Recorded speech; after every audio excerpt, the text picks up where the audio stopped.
I want to highlight this morning the misunderstanding of the disciples.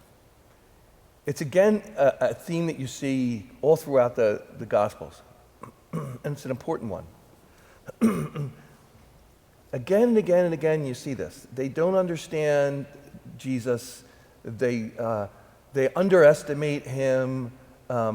They turn to merely human solutions, right, to problems. Jesus poses this question to him. It's an impossible situation. Thousands of people there.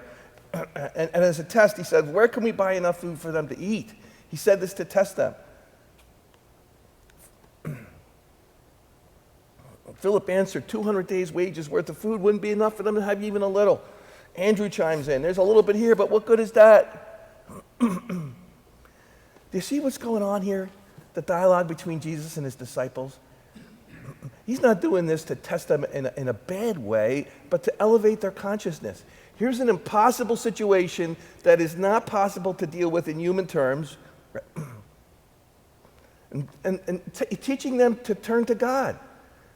Because what do we hear in the Gospels? With God, all things are possible.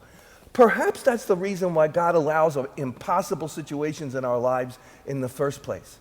Again and again and again and again. Don't be discouraged when you don't understand God, right? It is a lifetime and goes on into eternity. God is so beyond us. Who knows the mind of God? Who knows the thoughts of God, right? It is the work of a lifetime and again and beyond to begin to understand the mind of God. And perhaps, again, this is why he allows impossible situations in our lives. Even the great impossibility, the great limit on life of death itself. Here in this Easter season, the divine solution to that problem, right?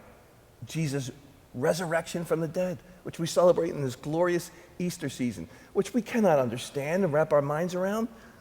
But in humility, we look up. Yesterday, we talked about that, right? Jesus, who is above all, we look up to him in this liturgy. This is an act of worship, and worship is not for us to look merely at the human, but to focus on the divine. Lift our vision, our gaze, our intentions, our heart, our desire to God. Amen.